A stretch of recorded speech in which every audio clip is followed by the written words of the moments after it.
क्या आपको आत्महत्या के विचार आते हैं? प्रस्तुत है करेला पुस्तक का एपिसोड 19। एक विदेशी लेखिका ने तो आत्महत्या का विचार करने वालों का मजाक उड़ाया है। ये लेखिका कुमारी डोरोथी पार्कर व्यंग्यपूर्ण उपहास करते हुए कहती है कि ओ हो आपको मर जाना है, मुझे बताएंगे आपको क्यों मरना है? जीवन बहुत यातनामय बन गया है, दुख असहनीय लग रहा है, इसलिए अच्छा तो मुझे बताओगे कि आप कैसे मरना चाहते हैं?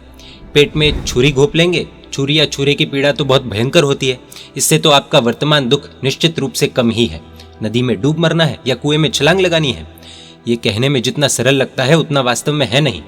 घुटन होगी तब कठिनाई समझ में आएगी।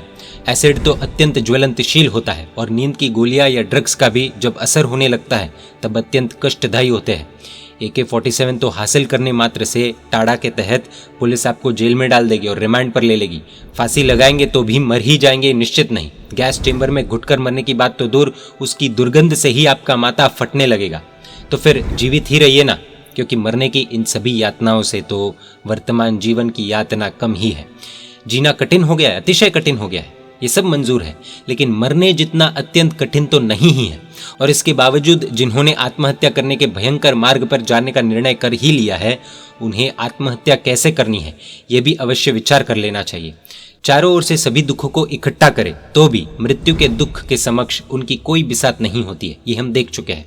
आत्महत्या का कदम उठाने के बाद इस बात की प्रतीति हो और फिर ये कदम उठाने का पछतावा हो, फिर से जीने की इच्छा हो जाए, तो बाजी अपने हाथ में रहे, वापसी की जा सके, इस तरह से कदम उठाना चाहिए। कल्पना कीजिए कि ट्रेन की पटरियों पर लेटकर ट्रेन से कटकर मरने का निश्चय किया हो, तो इस तरह नहीं कट मरना चाहिए, बल्कि पहले छुरी ले और फिर एक हाथ की एक उंगली काटनी चाहिए।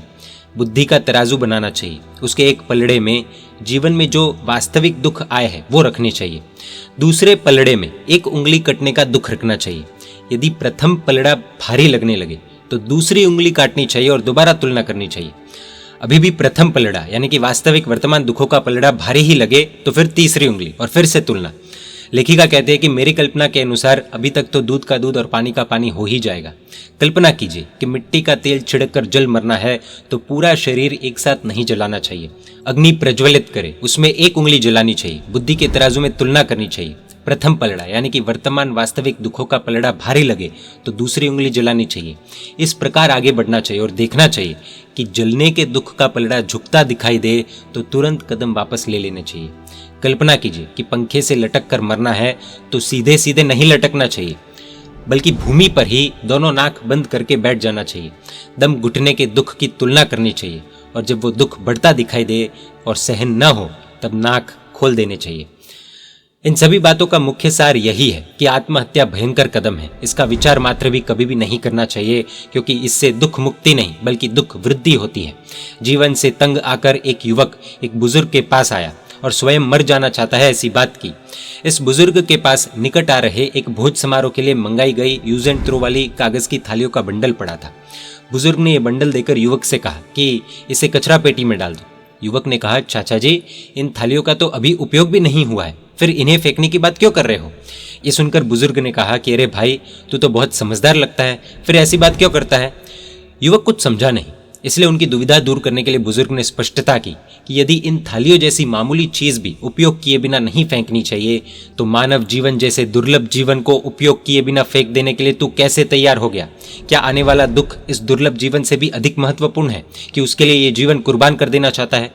बात को समझने के बाद युवक ने मरने का विचार त्याग दिया। अगला एपिसोड सहनशीलता पर होगा। जीवन में दुख आए तब भी अगर दुखी नहीं होना है और दुख के पावर को घटाना है तो इस इंस्पिरेशनल, मोटिवेशनल, थॉट प्रोवोकिंग पुस्तक करेला www.hridayoddgar.com वेबसाइट से प्राप्त कर पढ़ सकते हैं। परमात्मा के आज्ञा विरुद्ध कुछ भी कहा हो तो मिच्छामि दुक्कडम। जय जिन शासन, जय महावीर।